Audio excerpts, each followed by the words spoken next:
Bersatulah Indonesia, jangan pernah terpecah belah.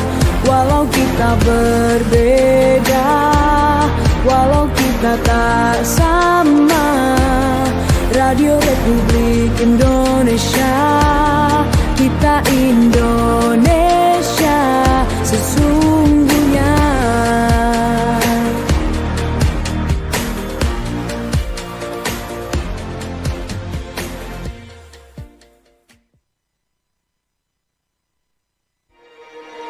Bersatulah Indonesia, jangan pernah terpecah belah.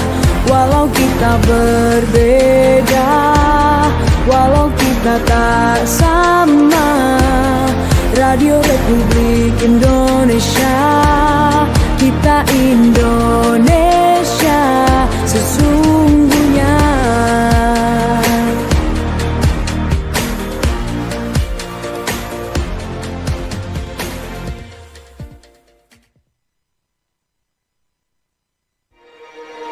Bersatulah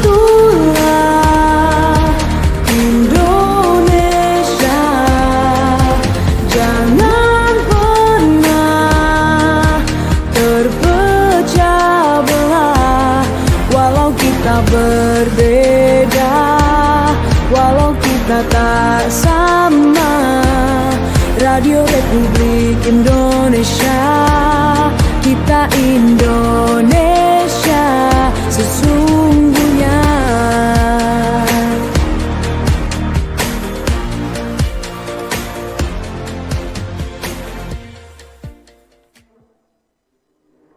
Baik, selamat pagi untuk Anda pendengar Radio Republik Indonesia dan juga Anda pemirsa RRI yang kami tayangkan siaran ini di YouTube RRI Manado. Senang sekali saya Hendra Asa kembali hadir menyapa Anda untuk Sulut Bicara.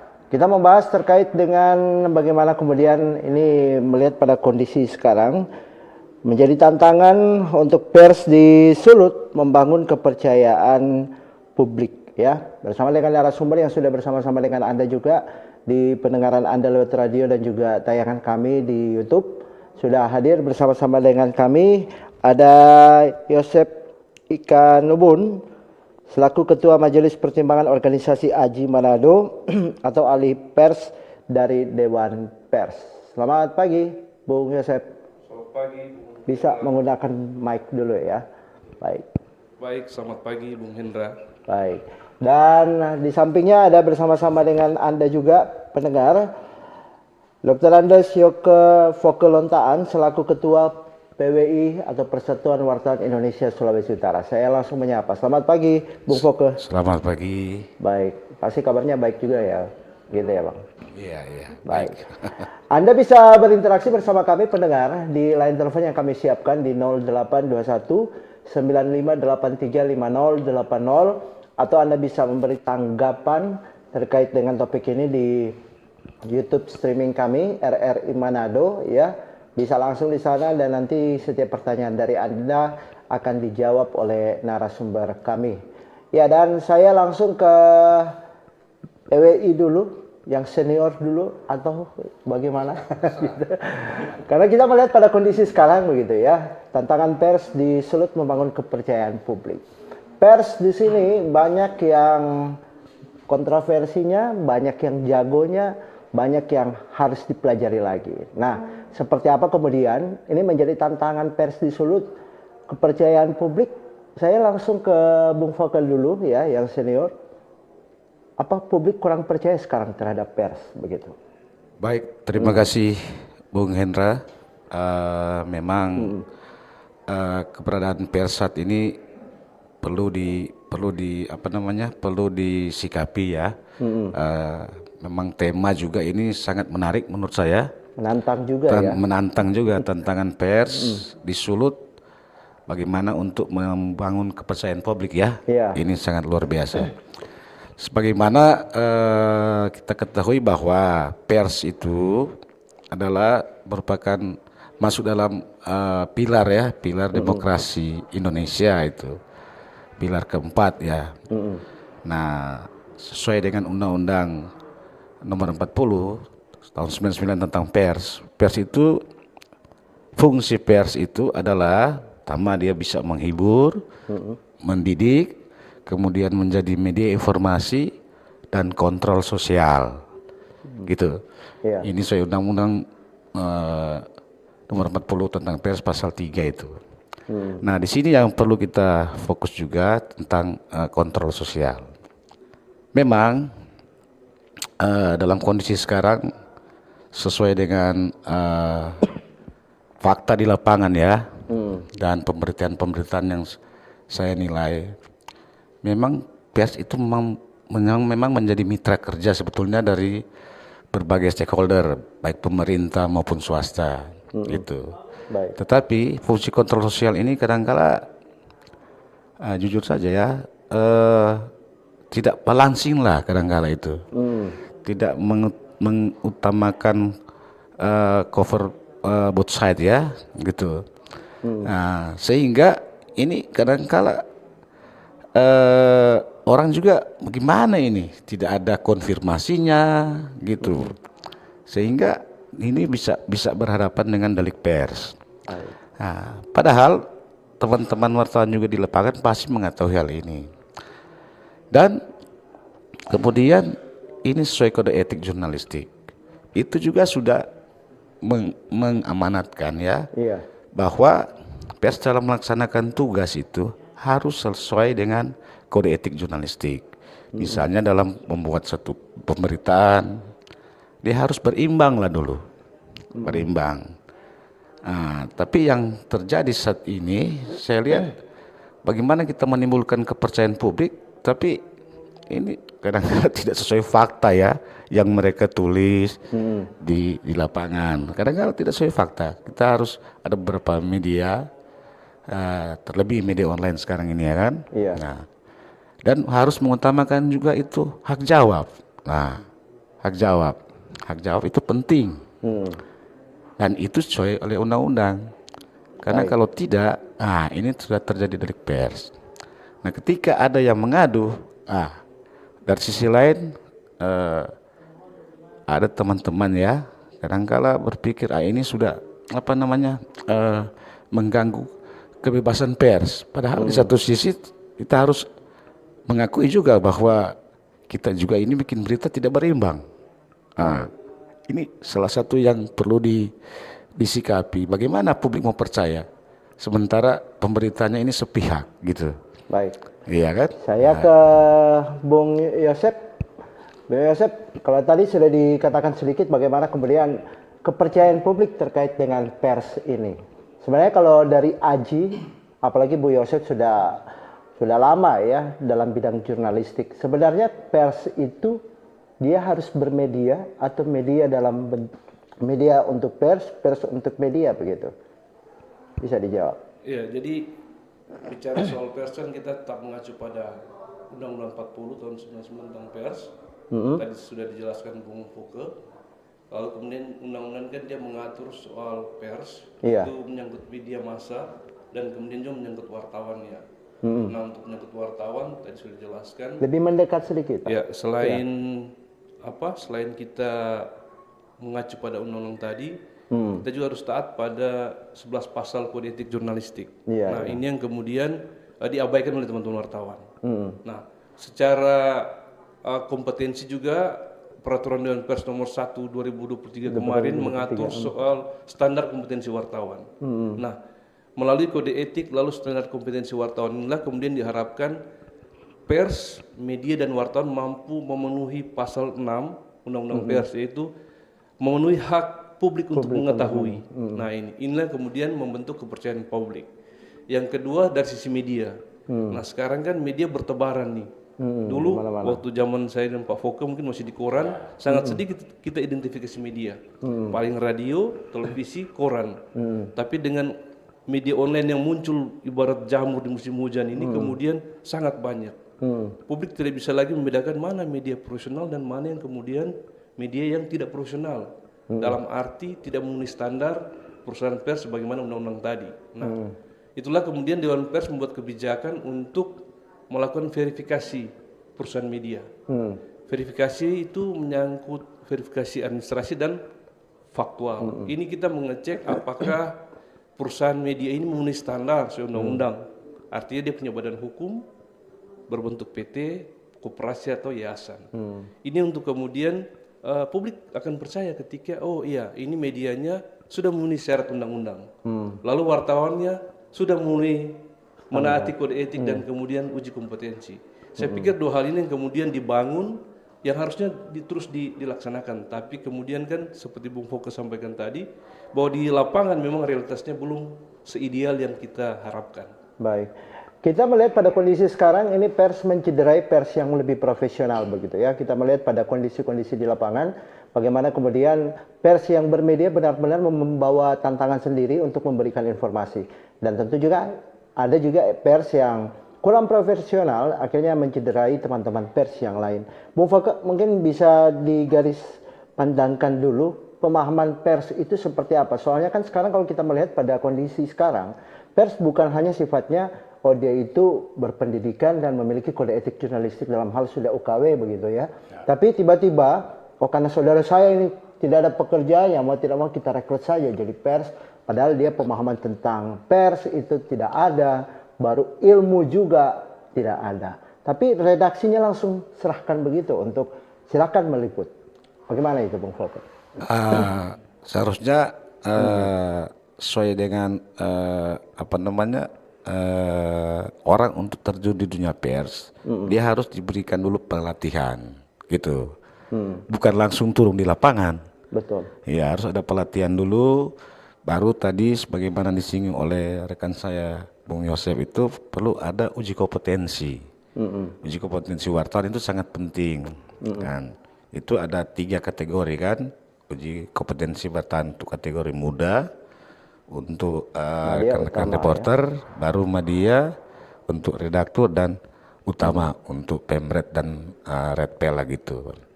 Oleh karena itu seharusnya itulah rekan-rekan. Memang sekarang tantangan bagi kita ketika menjamurnya media online ini sangat luar biasa ya. Iya, iya. Siapa saja langsung dicomot, langsung turun lapangan. Kendati, nah ini yang jadi masalah lah, hambatan. Bukan, ya katakanlah seperti itu. Nah, ketika jadi persoalan atau delik pers, nah ini bagaimana ini kan?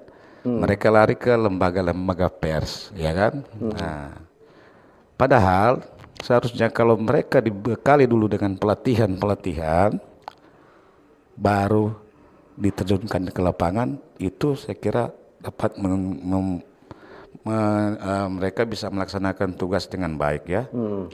Nah, karena sekarang ini medsos juga ini orang sudah berpikir lebih baik saya nonton di TikTok, ya kan? Atau di Facebook, ya kan? Ini informasinya mungkin lebih akurat daripada yang hasil karya dari wartawan itu sendiri. Kenapa? Kadangkala ada media yang saya lihat ya menyajikan pemberitaan itu hanya bukan lagi merupakan fakta, sudah tergabung dengan opini di situ. Iya, betul. Sudah dengan opini. Nah, untuk kepentingan dia pribadi sendiri. Nah, ini susah juga ini. Baik. Nah, ini yang paling masyarakat menilai, ini berita ini gimana ini? Berita ini gimana nih berita ini? Iya kan? Nah, jadi saya kira harus diberikan pelatihan dulu, baru kita bisa turun di lapangan. Jangan ya siapa saja, orang kan kadang-kala berpikir menjadi wartawan itu sangat luar biasa ya. Iya kan? Sangat luar biasa dari berbagai segi lah gitu. Baik. Padahal menjadi wartawan itu sebetulnya tidak gampang. Ditahan dulu Bung Foke karena kita nanti akan break dulu sejenak. Nanti kami akan bergabung dengan ICTI bersama dengan Amanda Kombaling yang akan bersama-sama dengan Anda juga selain dari PWI dan juga AJI. Sebab itu untuk Anda tetap bersama kami masih di Sulut Bicara, tantangan pers di Sulut membangun kepercayaan publik. Kanal informasi dan inspirasi Bersatu. RRI Digital. Nikmati kemudahan interaksi, partisipasi, dan kolaborasi dengan RRI Digital. Interaksi, dengar dan saksikan siaran langsung kami, daftarkan akun kamu, dan mulailah berinteraksi di setiap program dan konten kami. Partisipasi, kreasikan konten kamu dengan berita, podcast, vlog, film, musik, dan playlist. Kolaborasi, kami mengajak berbagai komunitas untuk berkembang bersama melalui digital platform. RRI Digital sekarang menghadirkan terobosan baru, workspace platform dan online learning platform dengan fasilitas-fasilitas unggulan, monitor impact dan outcome, meeting online, video conference, dan library. RRI Digital menghadirkan fitur-fitur untuk peningkatan interaksi, partisipasi, kolaborasi, workspace, dan learning. Yuk, segera download RRI Digital. RRI Jazz Channel, available at RRI Digital and Digital Audio Broadcasting Plus. Follow our social media Instagram and TikTok at RRI Jazz Channel. RRI Jazz Channel, jazz up your life.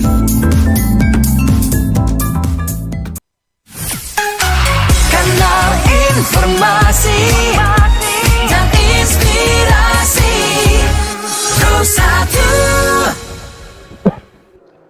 Anda masih bersama kami di Sulut Bicara. Kalau kita berbicara tentang pers, banyak yang akan kita ungkap. Sebab itu, kalau kita melihat pada segi media cetak, ya, radio maupun televisi maupun koran sekarang sudah kurang, bahkan sudah tidak ada ya barangkali.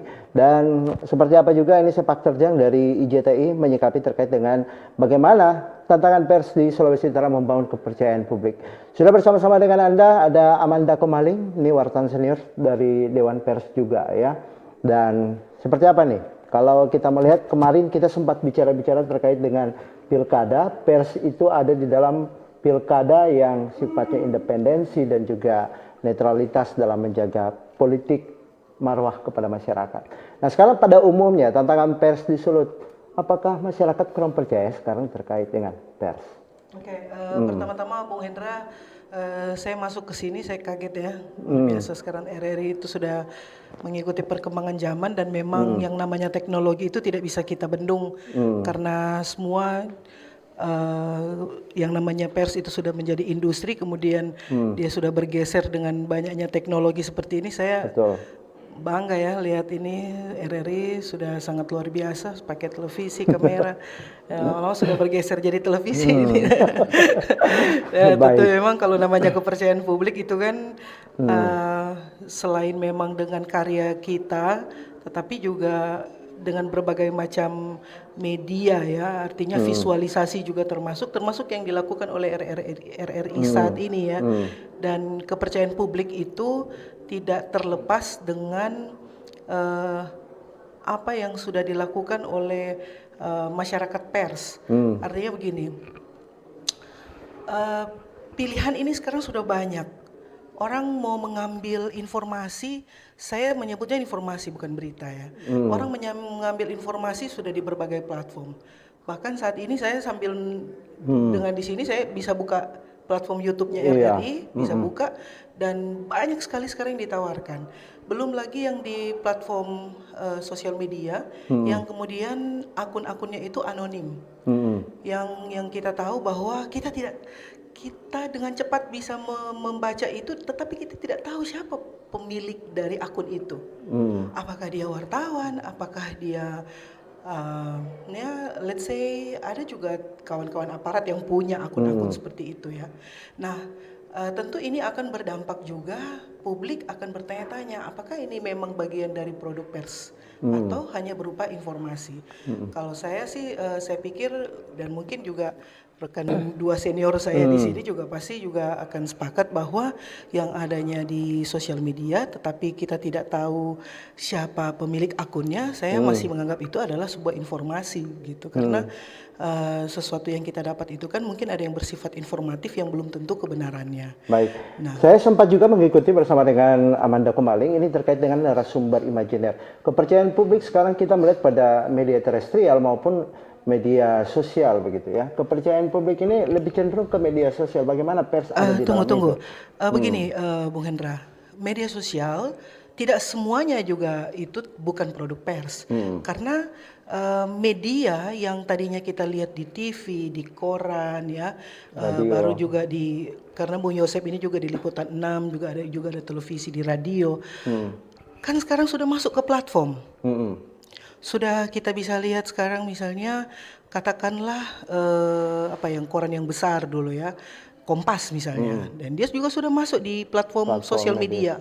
Nah, kalau saya sih lebih cenderung karena kita juga pernah diskusi bahwa ternyata sekalipun sekarang sudah begitu banyak sekali informasi yang beredar di sosial media atau di platform ini, tetap ujung-ujungnya kepercayaan publik itu akan search media mainstream, media arus utama. Nah, itu artinya berarti kepercayaan publik itu masih ada pada di media arus utama. Nah, sekarang tantangannya adalah bagaimana jurnalis-jurnalis itu untuk bisa tetap bekerja sesuai dengan kitohnya, dengan marwahnya. Ya, lagi-lagi lah. Kalau kami tidak capek-capek selalu bilang harus sesuai kode etik, harus sesuai dengan Undang-Undang 40. Kalau saya di televisi harus pakai Undang-Undang P3 SPS. Nah, sementara kan yang akun-akun anonim itu kan tidak peduli dengan yang namanya aturan kita kan. Apalagi kalau di RRI kan juga punya aturan internal ya. Nah, itu yang barangkali membuat kita itu bisa menyampaikan kepada publik, memang informasi banyak sekali ini. Mau di YouTube, mau di TikTok, mau di Instagram, mau di Facebook, dan website yang dimiliki oleh perusahaan media itu sendiri. Nah, tetapi bagaimana publik itu bisa lebih percaya kepada karya kita? Kadang-kadang kan bilang, berita itu sekarang suka cepat, kata. Tuh wartawan-wartawan media-media platform itu, media arus utama itu suka cepat dengan yang viral-viral begitu kan.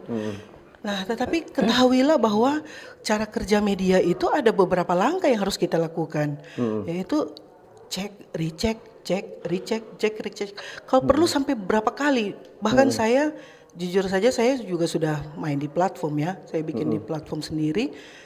Kami itu kalau mau menghadirkan narasumber, itu betul-betul memang kita cek dulu backgroundnya dan itu hasil pemikiran beberapa orang. Tidak berani untuk mau melepas narasumber yang kita tidak tahu kapasitasnya dan kemudian kredibilitasnya. Dan iya, tetapi konsekuensinya adalah selalu yang namanya mengikuti sekali aturan, konsekuensinya adalah garing. Produknya garing, tidak terlalu disukai begitu. Tapi ya itulah cara kerja kita kan, supaya nanti kalau pada hasil akhirnya orang akan cari, ternyata di Detik Manado begini DPIC, karena saya tahu siapa yang bikin. Bung Yosep, nggak mungkin kan dia bikin yang tidak sesuai dengan aturan. Kemudian saya juga cek, kalau untuk nasional, saya akan mengacu kepada media Indonesia karena saya tahu siapa yang bikin kalau di Sulawesi Utara. Ada Kak Foke dan kredibilitasnya beliau kan tidak mungkin akan tercoreng hanya karena 1-2 materi begitu ya. Betul sekali, setuju. Gitu, baik, Hendra. untuk Anda yang mau bergabung silakan, kami sudah buka line telepon ya di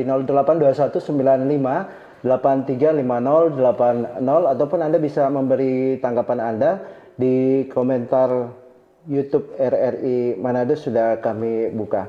Nah, kalau berbicara tentang pers di sini tantangan pers bukan tantangan media ya. Jadi Anda bisa bertanya langsung terkait dengan persnya, bukan medianya ya. Tapi kalau dikesinambungkan bisa juga karena memang pers tidak jauh dari media, media juga tidak jauh dari pers ya. Karena pada tuntutan sekarang pers bisa memberi pengaruh dalam pembangunan dan juga politik-politik praktis begitu di tengah-tengah situasi isu sosial masyarakat. Anda bisa bergabung dan sudah ada yang bergabung. Selamat pagi, sulit bicara. Halo, selamat pagi. Iya, selamat pagi. Dengan Cliff Saling Minsal. Baik, Cliff Minsal. Selamat pagi untuk para jurnalis profesional lah ya, wartawan. Memang betul, sekarang tantangan berat besar sekarang para jurnalis media yang terpercaya. Jangan patut menyalahkan kalah dengan itu wartawan warga kan, dan juga netizen cepat. Tapi orang juga sebagai masyarakat itu selektif juga, ini betul atau enggak? Tapi juga kalau wartawan memang betul-betul media kayak Ibu Amanda bilang, saya salut. Yang pertama, ketika menghadirkan narasumber betul-betul dicek dulu DP background-nya itu, kredibilitasnya betul enggak, bisa tak dipertanggung jawabkan kepada warga masyarakat, apalagi pendengar, pembaca. Karena kadang-kala salah kalimat itu bahaya juga. Karena masuk itu kan pesan kan, dan juga sebagai kita warga, orang betul-betul selektif, saring lagi. Betul nggak dia bilang ini? Jangan-jangan dia akan ada titipan dan lain sebagainya, toh? Jadi sebagai masyarakat, carilah yang betul-betul berkompetensi dan terpercaya, dan betul-betul ketika menyajikan informasi harus terpercaya dan dipertanggungjawabkan. Potong dulu, bisa langsung dengan pertanyaannya, silakan. Mungkin mau bilang percaya dan tidak percaya, mungkin sebagian warga tergantung orangnya itu kan, tergantung DP cara menganalisa, mendengar. Seorang saja sebagai masyarakat, kadang-kala ada tuh hoax. Oh, kita tukang bapanci, ternyata kota cuma ada tidur-tidur. Jadi orang juga kan bisa analisa, ini betul atau enggak. Tapi harapan kami sebagai masyarakat, pendengar, pembaca, dan selalu mengikuti informasi, betul-betul ini wartawan, betul-betul terpercaya dan sesuai fakta di lapangan. Jangan cuma karena jago narasi, dia publik, akhirnya muncul opini masyarakat. Jadi semangat dan salut untuk Pak Poke dan Ibu siapa tadi? Ibu Amanda. Wartawan TV kah? Tidak salah. Iya. Betul, Pak Cliff. Saya pernah dengar. Mantap. Betul, Pak Cliff. Ya, Pak Cliff di Minsel ya, Pak ya. Iya. Dan Makasih. Terima kasih Pak Cliff. Di Minsel untuk waktunya. pagi dan sukses terus. Sukses selalu juga ya. Dan di belakangnya Pak Cliff, silakan Anda yang mau bergabung di line telepon bisa langsung di 082195835080. Selamat pagi RRI. Halo, selamat pagi. Iya, selamat pagi. Dengan Pak siapa, di mana Pak? Dengan Islan di Bolmut. Islan di Bolmut. Oke, Pak Islan silakan. Ya. Baik, menarik sekali topik pagi ini. Dan saya kira juga saya menjadi atensi teman-teman wartawan bahwa tadi saya miris mendengar yang disampaikan oleh Pak Poke tadi, bahwa dalam kaitan dengan SDM para jurnalis ini,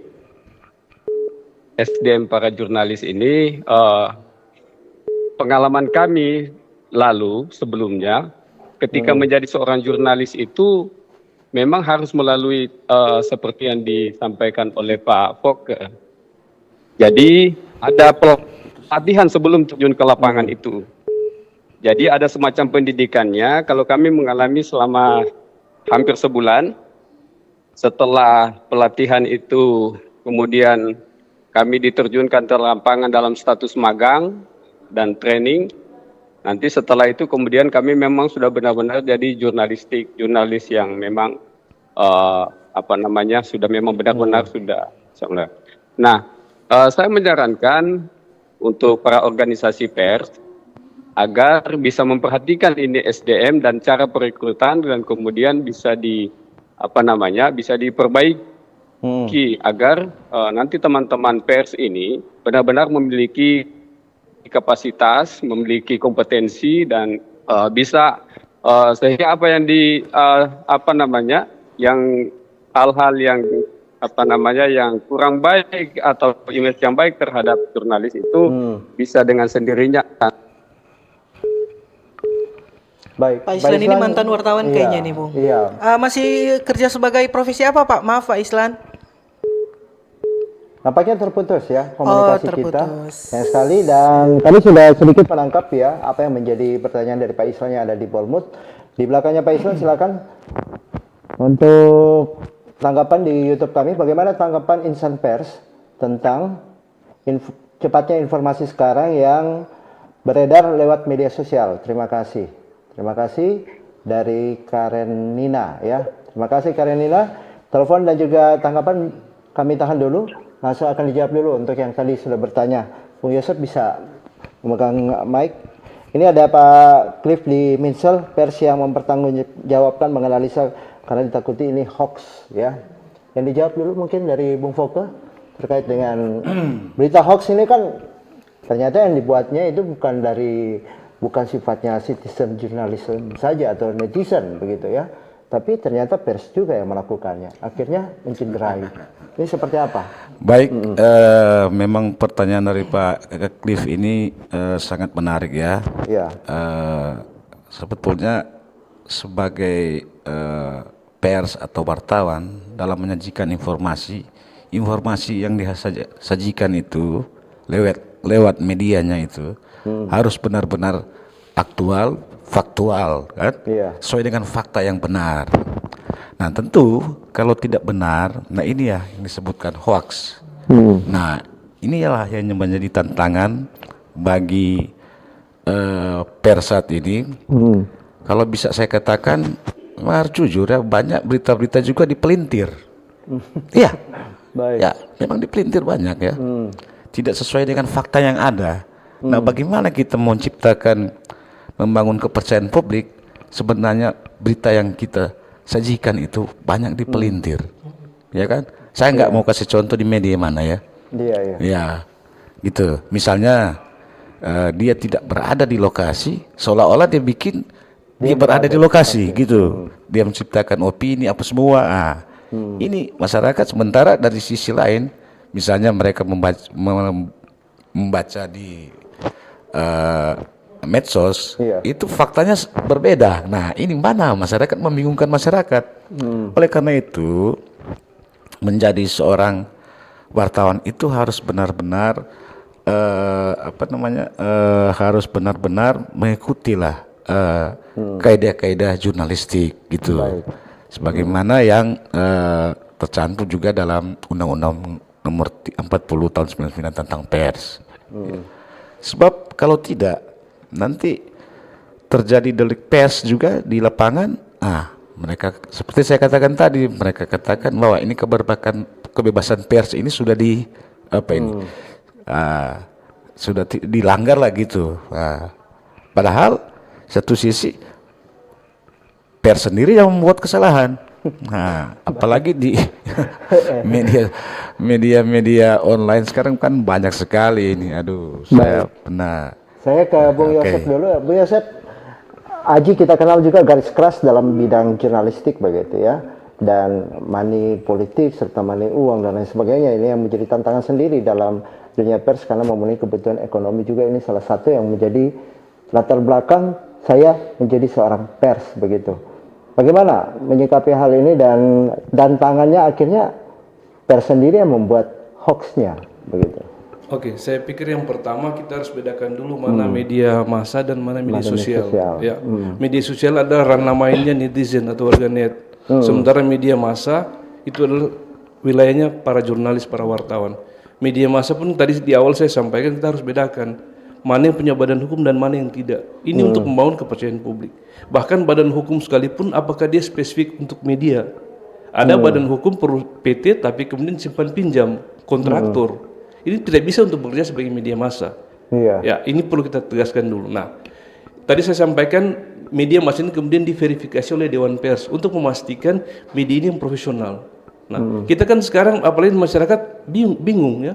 Ketika ada informasi di medsos, oh itu kerja wartawan, oh itu kerja media massa. Padahal itu rezimnya berbeda.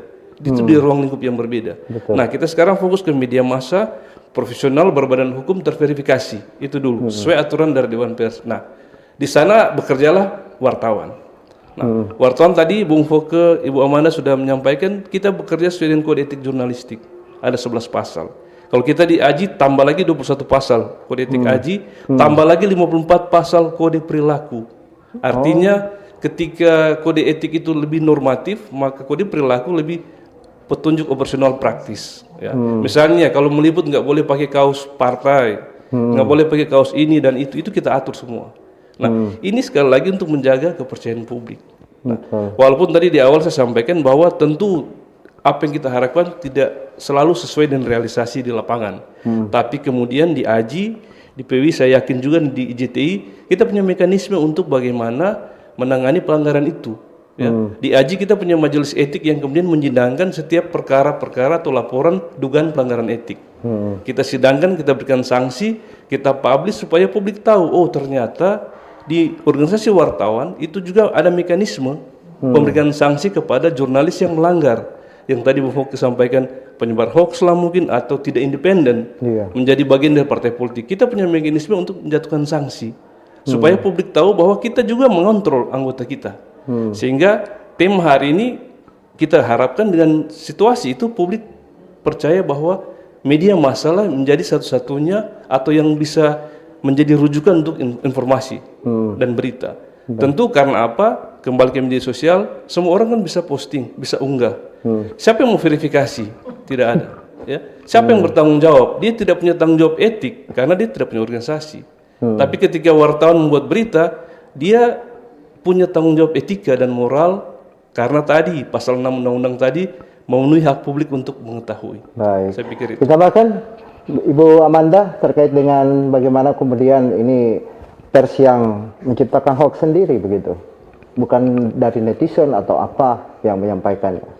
Ya, tentunya saya juga sepakat ya bahwa harus dipisahkan dulu karena tidak semua orang yang mengaku pers dia betul-betul dia profesional bekerja di dalam bidangnya. Perlu juga diketahui oleh publik bahwa yang namanya perusahaan media ketika dia sudah membentuk satu perusahaan dan dia bekerja di lapangan, sumber dananya itu kan adalah dari iklan gitu. Nah, otomatis kalau tidak dipercaya dan kemudian produknya itu juga tidak memberikan edukasi sebagaimana yang salah satu tujuan fungsi berita itu ya, dan kemudian itu ternyata itu hoax, saya rasa dia juga sedang menggali lubang kuburannya sendiri gitu. Karena media dan wartawan kemudian jurnalis ketika dia turun ke lapangan dia bekerja, orang tidak percaya, siapa lagi yang mau dengan Anda begitu.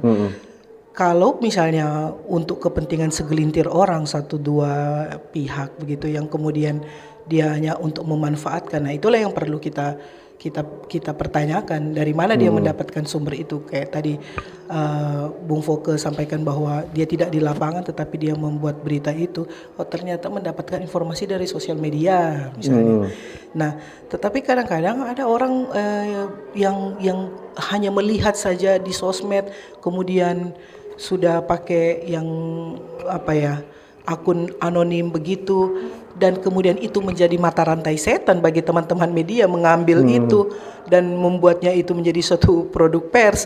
Itu yang kadang-kadang mungkin itu ya yang bikin publik itu menjadi bertanya-tanya, betul enggak? Tetapi saya masih percaya bahwa finalisasi akhir itu tetap mereka akan mencari media arus utama untuk mencari pembenaran. Saya tidak akan memasang sesuatu trust dulu ketika saya mendapatkan informasi itu kalau saya belum buka, kalau informasi internasional gitu ya. Iya, saya belum buka misalnya BBC, saya belum buka CNN misalnya ya. Ini untuk isu internasional global, misalnya ya.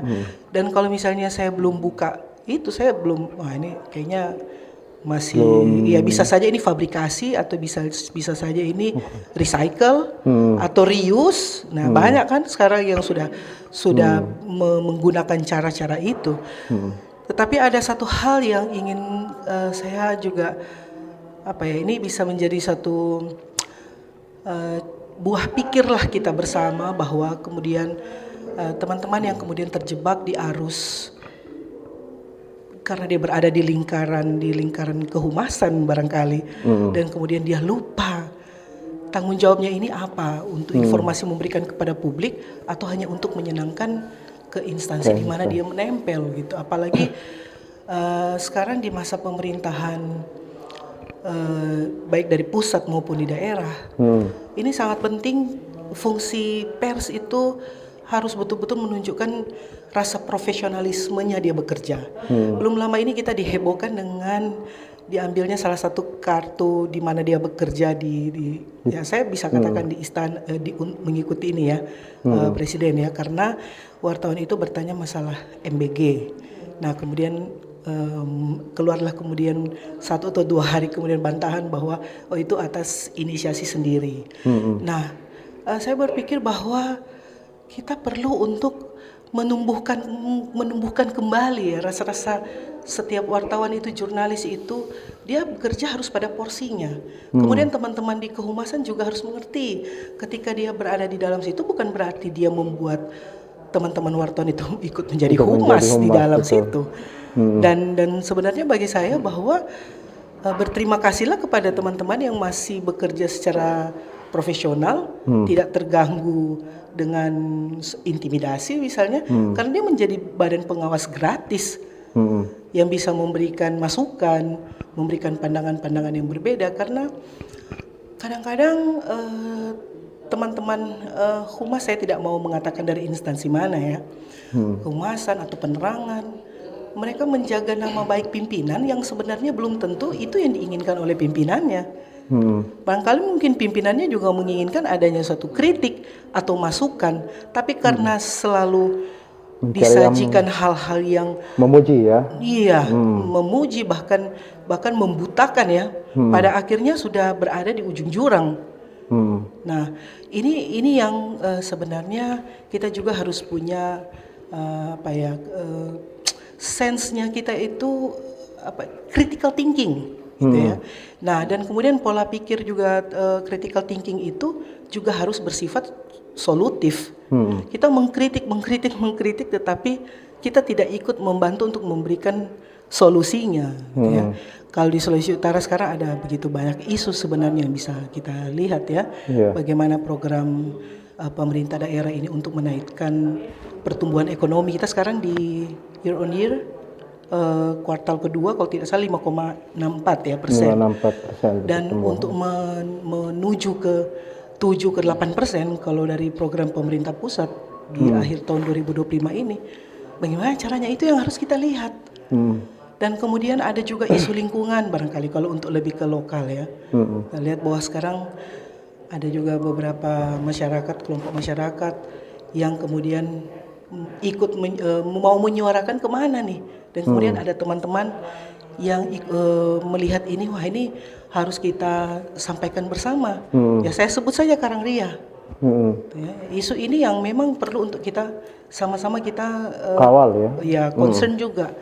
Nah, dan saya juga dengar bahwa teman-teman juga dari yang ikut berjuang ya, teman-teman jurnalis di sana untuk menyuarakan yang unspoken itu, yang tidak bisa berbicara itu, melihat ini ada solusi yang diberikan. Baik. Nah, saya kira yang seperti itulah yang harus kita juga. Ini hal yang menarik yang dikatakan oleh Islan yang ada di Pak Islan yang ada di Bolmut ya, organisasi pers secara perekrutan untuk diperbaiki bagaimana marwah atau kode etik jurnalistik ini benar-benar dipegang oleh pers.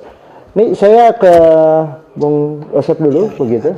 Bung Osep, kalau kita melihat pada kode etik jurnalistik itu memang benar-benar jelas dijelaskan semua terkait dengan bagaimana kemudian tindakan-tindakan pers yang akan melakukan peliputan maupun menghasilkan produksi dari beritanya sendiri begitu. Nah, ini kita berbicara tentang pers ya. Saya sendiri juga bekerja di bidang ini dan artinya kadang-kali yang kurang profesional ini akhirnya lebih yang membuat kita akhirnya mundur dalam situasi-situasi yang narasumber sudah wawancara sama mereka, tapi untuk kita yang dikesampingkan dalam hal mungkin kecepatan dalam doorstop dan lain sebagainya, kadang-kali akhirnya tinggal terima yang sisa-sisanya. Atau malah narasumber yang undang mereka. Iya, betul. Ada kadang-kali seperti itu, ada kepentingan-kepentingan khusus. Bagaimana menyikapinya, Bung Yosep? Baik. Yang pertama mungkin tadi Pak Islan tadi soal bagaimana rekrutmen. Ya, jadi tanggung jawab pertama untuk rekrutmen adalah kan perusahaan media. Artinya apa? Perusahaan media yang kemudian mentraining, melatih calon reporternya. Nah, kemudian dia akan masuk ke organisasi profesi seperti PWI, IJT dan AJI. Kami di AJI untuk jadi anggota AJI ada proses penerimaan seleksi sampai 6 bulan. Ya, pembekalan, pemantauan, terakhir sidang akhir untuk menerima atau tidak. Ini untuk apa? Agar betul-betul wartawan yang kita terima dia taat pada kode etik dan kita ikat dengan peraturan yang ada. Tadi disampaikan ketika ada pelanggaran etik kita kenakan sanksi. Nah itu. Lalu kemudian soal pertanyaan bagaimana tanggapan insan pers tentang cepatnya informasi. Saya pikir itulah bedanya antara media sosial dan media massa. Kalau kita belajar soal elemen-elemen jurnalisme, yang paling penting adalah disiplin verifikasi. Yang dalam bahasa lain tadi Ketua Amanda sampaikan check and recheck ya. Jadi ketika informasi datang, medsos mungkin lebih cepat tayang. Tapi kita akan verifikasi dulu. Nah, makanya ketika media online ini muncul ada perdebatan apakah kita mengandalkan kecepatan atau akurasi. Nah, ada media yang cepat-cepat untuk tayang tapi kemudian tidak akurat. Artinya kan kita tidak memenuhi kebutuhan publik untuk mengetahui kita salah. Nah itu yang kemudian ada hoax berkembang dan sebagainya. Maka ada kemudian media yang memilih untuk biarlah kita agak terlambat tapi kita akurat. Nah itu kemudian untuk bagaimana membangun kepercayaan publik. Nah, itu. Saya pikir itu yang terkait dengan bagaimana kita menyikapi kecepatan dan akurasi. Baik. Ke Bung Foka, ini bagaimana juga? Saya tertarik dengan tanggapan insan pers terkait dengan cepatnya informasi. Kalau tadi Ibu Amanda sudah mengatakan informasi dan berita itu berbeda begitu ya. Ini informasi silahkan saja mungkin atau seperti apa ya? Memang benar juga apa yang dikatakan oleh Bu Amanda tadi. Informasi dan berita itu berbeda. Makanya ketika kita mendapatkan suatu informasi, kita harus saring dulu ini, baru kita check and balance ke narasumbernya gitu. Jangan kita dapat informasi langsung kita telan mentah-mentah terus kita membuat satu pemberitaan. Kita harus coba klarifikasi dulu ke sumber A atau sumber B, apakah ini benar informasinya, gitu. Kemudian tadi menarik soal Pak Ihsan, bagaimana kita menciptakan wartawan-wartawan yang berkualitas dan berkompeten. Dan sebetulnya itu sudah kami lakukan semua anggota lembaga pers seperti PWI, AJI, IJTI itu lewat uji kompetensi seperti saya katakan tadi, uji kompetensi wartawan itu sudah jadi tuntutan kan. Tapi sayangnya bukan kadangkala ada yang terjadi justru wartawan uji kompetensi cara menulisnya itu ini kenapa dia kembali sudah jadi bukan independen lagi, kan sudah ada kepentingan di balik dia menulis, apalagi itu medianya sendiri. Saya hantam aja dulu ya kan. Nah ini kita tidak bisa menutup mata ini hal-hal seperti ini. Nah nanti ketika berhadapan itu saya katakan tadi terjadi delik pers, tentu berhadapan dengan APH. Nanti ya, kemudian proses sampai Dewan Pers. Nah ini, makanya itu di pasal 7 ya. Undang-Undang 40 tentang pers, itu wartawan itu dia harus wajib memilih lembaga pers mana yang akan dia masuk ya, gitu. Apakah dia ke IJTI, AJI atau PWI, silakan dia wajib memilih. Tapi itu memilih pun masuk ke lembaga pers ini itu ada prosedurnya ya, gitu. Tidak serta merta gitu. Dia harus melalui pendidikan atau apa semua kan. Kenapa ini mereka harus masuk ke lembaga pers? Karena ketika terjadi delik pers kan, misalnya ke PWI ya, ini dari APH paling harus koordinasi dulu gitu. Itu sesuai undang-undang kan, gitu. Dan memang di pasal 8 juga disebutkan kan, Undang-Undang Nomor 40 tahun 99 pasal 8 itu disebutkan bahwa seorang wartawan dalam menjalankan tugasnya, karya tulisnya itu dilindungi oleh undang-undang, dilindungi oleh hukum ya, gitu. Nah, karena itu perlulah dia bertanggung juga di lembaga pers yang dia sukai ya, gitu. Baik. Gitu. Kalau kita menyangkut paut begitu, ini ada hal yang menarik juga yang ditanyakan oleh pendengar kami Menurut saya untuk menjadi jurnalis itu memang harus betul punya SDM yang baik. Apalagi untuk menyiarkan berita. Itu harus benar-benar berita yang fakta. Karena ada jurnalis yang menyiarkan berita hoax di media sosial. Dan kalau jurnalis Manado siarkan berita yang ada di Sulut bukan di luar Sulut. Dan cara bicara jurnalis juga harus sopan. Terima kasih. Dari Ibu Grace yang ada di Langwan. Bagaimana Bu Foke? Itu yang saya katakan tadi bahwa menjadi wartawan itu sebetulnya tidak mudah. Itu harus proses, ada tahapan-tahapan, harus ada pelatihan lah, pendidikan lah, dan itu dalam dia menyampaikan suatu pemberitaan itu harus benar-benar sesuai dengan fakta, fakta yang otentik gitu, bukan hoax ya, gitu. Nah supaya bagaimana publik bisa percaya bahwa oh ini media ini memang kredibel nih media ini kan. Nah nanti kalau dia menulis tidak sesuai dengan fakta, ini lucu, apalagi kalau dia sudah uji kompetensi kemudian menyajikan pemberitaan itu tidak sesuai dengan kompetensinya, karena wartawan itu sebetulnya itu kalau di sepak bola itu dia menjadi wasit ya, artinya tidak memihak sebelah grup A atau grup B, dia menjadi independen, harus tengah, jangan berat sebelah. Nah ini kan masyarakat pembaca ini juga sekarang sangat kritis nih. Ini tidak benar ini, gitu. Baik. Sini sudah ada lagi yang bertanya. Mungkin saya langsung ke dua narasumber lagi yang lain, Ibu Amanda dan juga Bang Yosep. Saya ingin bertanya bagaimana seorang wartawan-wartawati yang menjalankan tugas berat di lapangan, terus wartawan itu mendapat musibah, Fatmawati di Bitung. Baik. Ini mungkin terkait dengan perlindungan terkait dengan wartawan ya. Apakah dari medianya atau dari organisasi pers yang akan memfasilitasi untuk bantuan kesehatan dan lain sebagainya. Saya ke Ibu Amanda, silakan dijawab. Ibu Fatmawati tadi menarik juga. Dia mendapat musibah pada saat dia sedang bekerja, gitu ya. Dia sedang bekerja. Nah, saya kira kalau misalnya yang namanya bekerja sebagai wartawan, apalagi kalau dia bekerja di lokasi yang cukup rawan, tentu dia harus membekali dulu dirinya sendiri bahwa di posisi mana, katakanlah dia ditugaskan untuk atau dia pergi meliput ke lokasi bencana, gitu. Karena kalau di Sulawesi Utara kan banyak teman-teman wartawan itu yang bertugas ke jurnalis itu pergi ke lokasi bencana. Nah, dia pergi ke sana dia harus tahu dulu medannya seperti apa. Ketika dia turun dia harus perlengkapi dulu dirinya sendiri.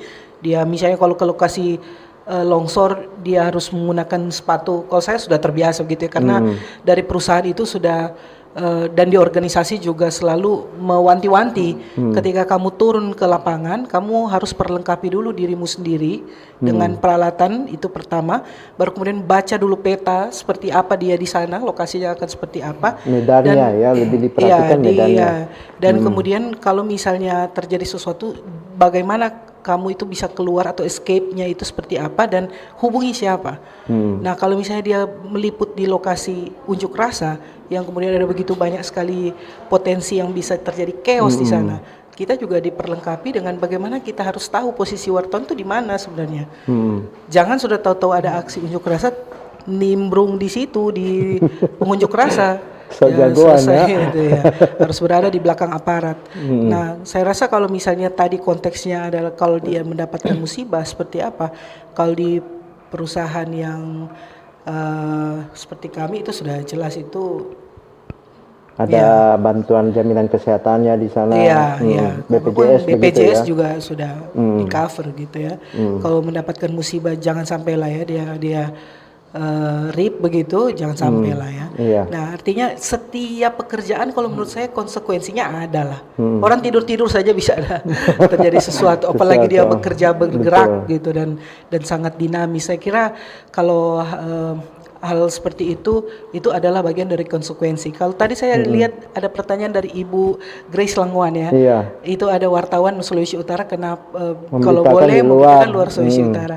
Ya Ibu Grace ini kayaknya Ibu Grace dari Langwan setia ya menonton atau melihat-lihat produk-produk berita dari pers. Memang kadang-kadang wartawan itu sekarang jurnalis itu Ibu kita tidak bisa hanya di dalam satu lingkaran saja, dia harus juga bisa tahu semuanya gitu. Tetapi kalau misalnya dia berada di Sulawesi Utara, memang porsi beritanya itu sebaiknya harus lebih banyak yang lokal, gitu. Karena yang di lokal itu mau mendapatkan informasi yang akurat itu bagaimana lagi kalau bukan dari jurnalis-jurnalis yang ada yang bekerja kemudian memiliki media perusahaan lokal. Buatlah media berita-berita produk-produk yang lokal, jangan yang terluar. Barangkali Bung Yosep bisa juga tambahkan. Saya mungkin di bagian menit terakhir ini sebelum kita akan mengakhiri, ini lebih cenderungnya bagaimana kemudian sudah ada penerapan dari Dewan Pers bahwa bisa ditanya ke wartawan yang bersangkutan apakah dia sudah memiliki uji kompetensi begitu terkait dengan peliputan. Bung Yosep, dijawab. Iya, ini kan terkait kepercayaan publik ya. Artinya narasumber maupun lembaga instansi yang lain kan ingin pemberitaan yang dilakukan oleh orang yang mereka percaya. Salah satu ukuran kepercayaan adalah bahwa dia sudah kompeten. Nah, ukuran kompetensi untuk wartawan adalah standar kompetensi wartawan. Tadi saya jelaskan memiliki kartu ya kalau di UKW itu. Ya, peraturan Dewan Pers tadi yang mengatur standar kompetensi wartawan itu. Itu salah satu yang kemudian untuk mengukur dia. Nah, tadi kalau terkait dengan kekerasan tadi musibah, kalau konteksnya adalah misalnya kekerasan terhadap jurnalis saat meliput atau misalnya kriminalisasi wartawan kan bisa juga musibah. Maka tadi dijelaskan Bung Foka ada pasal 8 tadi wartawan mendapat perlindungan hukum. Nah, makanya ketika di organisasi wartawan maupun di Dewan Pers ada 2 bidang, misalnya advokasi dan kemudian juga penegakan etik. Nah, ketika masuk ke ranah kepolisian APH ada Delik Pers, maka kemudian Dewan Pers menurunkan ahli pers untuk menangani kasus ini dengan keterangan pembelaan berdasarkan tadi pasal 8 wartawan mendapat perlindungan hukum. Jadi selain kita menegakkan etik secara internal, kita juga membela, mengadvokasi wartawan yang kena musibah dalam konteks misalnya kekerasan ataupun kriminalisasi. Baik, mereka bertiga ini adalah orang-orang yang paling utama begitu di bidang organisasi pers ya. Mungkin di bagian terakhir seperti apa sebenarnya bentuk pelaporan masyarakat terkait dengan pers yang tidak berkode etik jurnalistik yang disampaikan kepada organisasi-organisasi pers, sehingga kembali dengan pertanyaan topik kita, tantangan pers sulit membangun kepercayaan publik. Pak Fokke. Baik, dipersingkat Pak. Saya hanya mengimbau aja ya kepada teman-teman wartawan, kalau mau menyajikan pemberitaan itu harus sesuai dengan kode etik jurnalistik, gitu. Artinya harus berimbang, harus memberikan hak jawab kepada publik atau narasumber yang dirugikan. Narasumber itu karena itu semua diatur di dalam Undang-Undang 40 tahun 99 tentang pers. Karena kalau tidak itu bisa masuk ke ranah hukum. Tapi bentuk pelaporan masyarakat begitu terkait dengan pers yang membuat masalah gaduh begitu, sehingga peran ini benar-benar kelihatan begitu. Jadi kalau laporan masyarakat itu bisa langsung juga ke ke APH juga bisa. Langsung aja ke APH kalau memang itu merasa dirugikan dengan pemberitaan tersebut. Apalagi dengan adanya standar perusahaan pers ya, yang diedarkan oleh Dewan Pers itu. Mungkin bisa juga saya ini ya. Kalau sekarang zaman digital sudah luar biasa lebih gitu canggih, cepat ya. Saya berikan sedikit saja guidance-nya. Kalau misalnya ada publik yang kemudian dia merasa keberatan dengan produk pers kita, buka saja. Kalau pakai kalau sekarang saya pakai handphone ini, nggak usah perlu pakai aplikasi. Jadi ketik saja websitenya Dewan Pers, dewanpers.org.id. Di situ fiturnya jelas lengkap, pelaporan, pengaduan, kemudian mau cek misalnya Yosep Ikanubun ini wartawan apa, Kak Fokke ini wartawan apa gitu, sudah sertifikasi apa, Amanda Komaling ini sertifikasi apa. Kemudian dia merasa keberatan bahwa produknya, karya jurnalistiknya si Amanda Komaling ini tidak benar, silakan lapor. Karena di website ini, di website Dewan Pers ini ya, nanti ini sudah sangat jelas. Tampilannya ini sudah bisa di apa ya, toolsnya itu sangat friendly. Jadi orang bisa lihat untuk pelaporan itu kemana. Baik. Ya. Kemudian kalau misalnya mau ke APH cek dulu, jangan-jangan media tersebut terverifikasi begitu kan. Kalau Berarti dia bisa konsultasi dulu ke Dewan Pers begitu ya? Langkah pertamanya itu kalau menurut saya ya ke sana dulu. Baik. Atau ke PWI lah ya. Kalau misalnya dia itu online, bisa juga cek juga ke teman-teman AJI. Kalau karya televisi bisa ke IJTI. RRI Nanti kami juga, ya? bantu. Ya RRI juga, yang pokoknya lembaga penyiaran ya. Iya. Kalau RRI kadang lah siapa yang mau mengeluh. Sudah setiap hari dikeluhkan. Ya, bukan gitu ya Bung Yosef ya, Baik, kira-kira. terima kasih banyak Bung Yosef Ikan Lubun dari AJI Sulut ya, Ibu Amanda Komaling dari IJTI dan juga Pak Fokal Lontaan dari PWI Sulut. Terima kasih sudah bersama-sama. Semoga apa yang menjadi pembahasan kita ini sudah bisa mencerahkan Anda dan Anda kembali membangun kepercayaan terhadap pers terkait dengan informasi berita yang disampaikan. Saya Hendra Asak pamit suara. Terima kasih sudah mendengarkan dan ingat RRI terus mengudara untuk Indonesia. Terima kasih. Bersatulah Indonesia, jangan pernah terpecah belah. Walau kita berbeda, walau kita tak sama, Radio Republik Indonesia, kita Indonesia.